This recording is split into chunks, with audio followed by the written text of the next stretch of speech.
Hola, benvindo, ¿cómo está? 380 ACP 38, I don't know how to say 0. We're gonna look at bigger 380s. This is not mine, so I don't know how long I got them. The guy's gonna let me borrow them. So from biggest to smallest, we got a Glock 25. I just did a little short video on that. Really low recoil. It's basically a 19 and 380 with a little bit of a step delay. Very low recoil. Bersa Thunder Plus. These are both 15+1.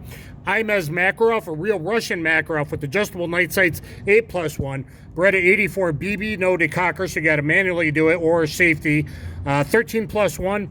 The Sig P230, West German, usually 7+1. I'm trying to run 8-round Makarov magazines in them today, and he might need this back in a minute. We'll see. LCP Max, because I've never fired it. He's got a 12-rounder and a whole grip sleeve, it looks like, so that actually fills my big hand pretty well. But you get a lot less recoil in something like this and better hollow point expansion than you do something like that. So we'll see if I get to that at all today or not. I might not, but I want to run them through some drills and kind of compare bigger 380s. Why 380? Because that's what you got, or maybe legally that's all you can, such as in Mexico, Brazil, India, you have to have under 9mm or under 407 joules, which is 300 foot-pounds of energy. Brazil, then Taurus came out with 38 TPC, which is almost 9mm, 297 foot-pounds of energy, or 380 is also a very good option, and things like GX4 carry. And longer barrel 380s, because then you get hollow point expansion and hopefully deep enough, and it kind of depends with good ammo like XTP, Hydra-Shock Deep Punch, ultimate carry, compact handgun, some of your better choices. I'm going to start with the Glock 25, my G25, bro. Actually his. But let's start with that. I'm going to do some drills here on two bad guys at 4 and 8 yards. All right, this holster doesn't really fit. The battery.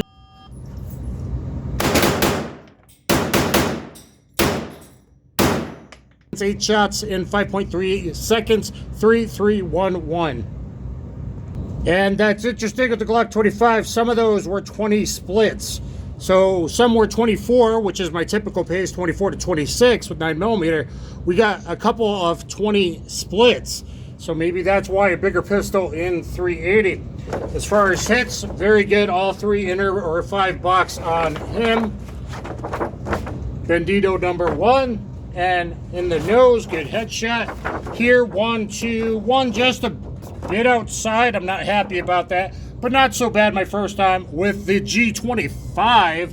Did a good job in, I think, 5.36 seconds, 5.36 seconds. All right, in case he wants this back, I'm going to go with the smallest now just to see what the difference is. What a full-size 380 with a little bit of a delay system versus direct bolt black LCP Max. He's got it set up so it would help me. I think that's a Hogue, I'm guessing, grip, and the 12-rounder, which I need to get some pinky on it because I wear an XL glove. So let's go with this one.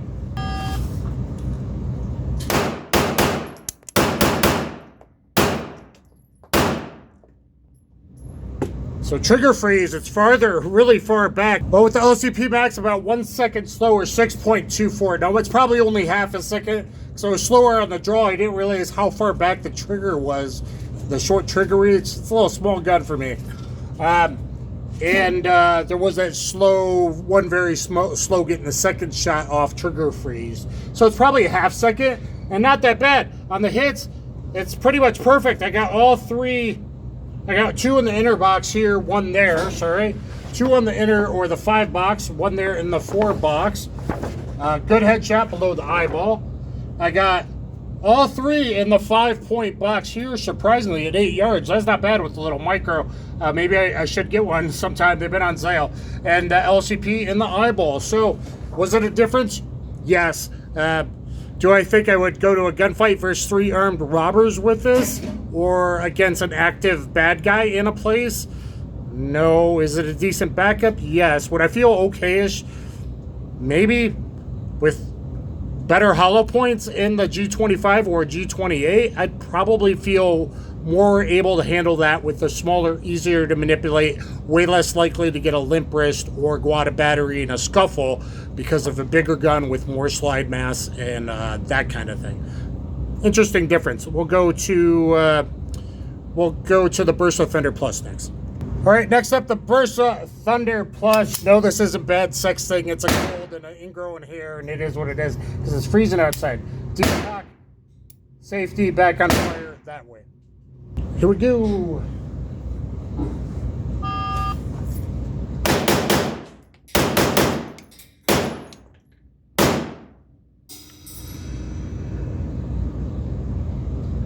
.51 seconds, 5.51.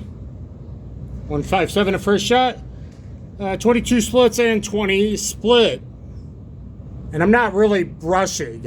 I bet I could build you one of these bigger 380s real fast. And that's a good advantage if you can put them all where they need to be.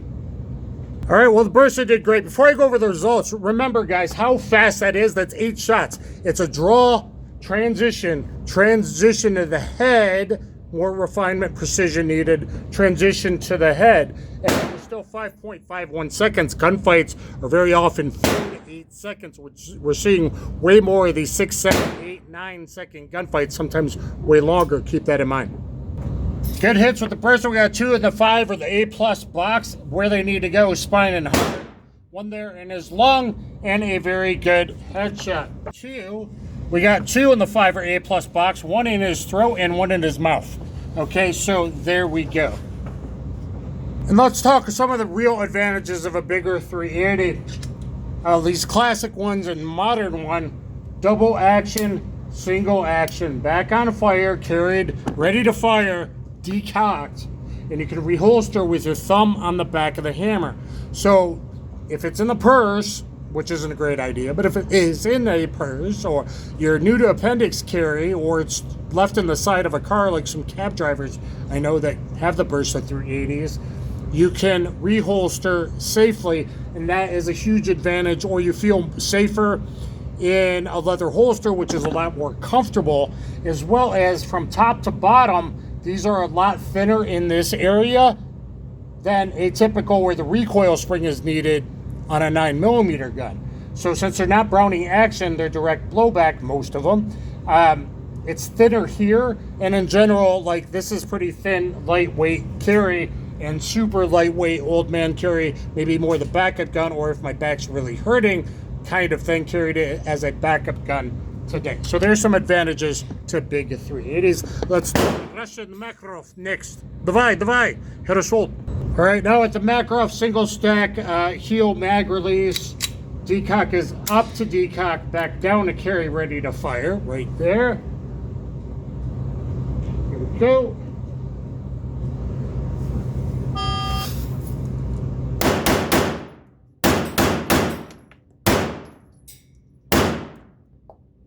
On my best run, for some reason, my glasses and my eyes, it wasn't pushed back, and I was blurring on the front of the glasses.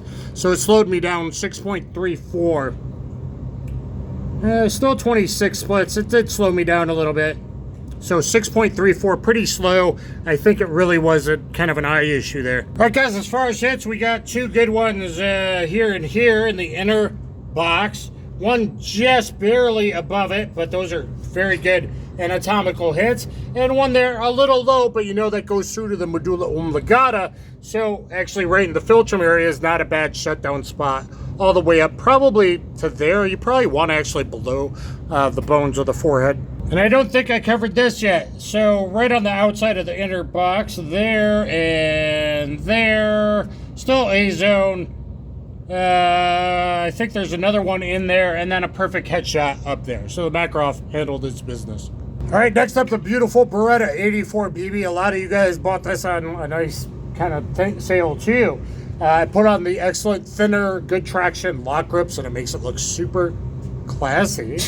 This one, however, does not have a decocker, so you either do safety, keep in mind though, if it gets brushed, there's no grip safety, or you manually decock. You can pronate or supinate your thumb, hit the trigger, release the trigger, and slowly, let me do that on live round again. Hit the trigger, release the trigger, and slowly let your thumb go up as you roll it out or pronate it, perhaps. Not awesome to do at home. Make sure you're pointed in a safe direction. You should probably do it on the range, load up, be ready to go after you clean it. Then load up with your hollow points and then take it home in your holster, put it back in the safe or wherever it belongs, okay? Working from a down holster. Again, DASA pistols I like in leather, and it's more comfortable for carry than Kydex.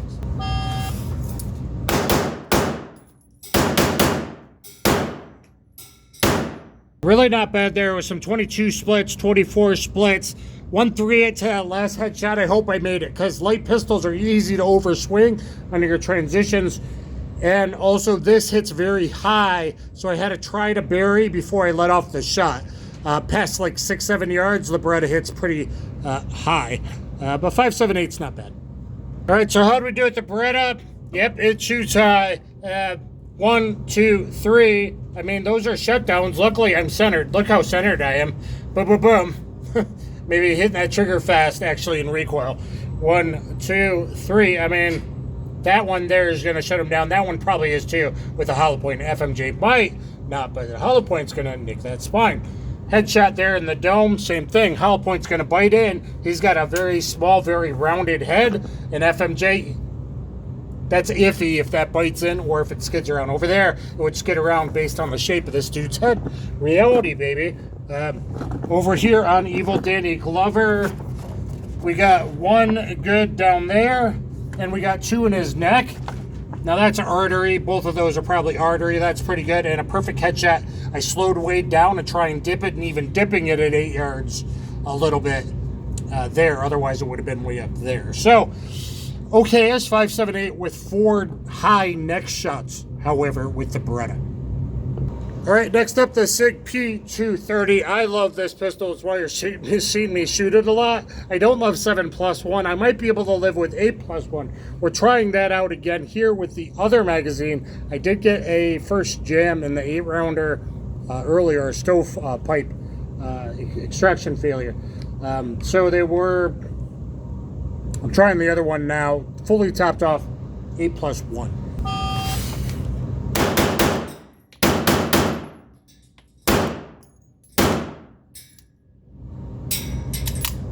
All right, we got perfect function.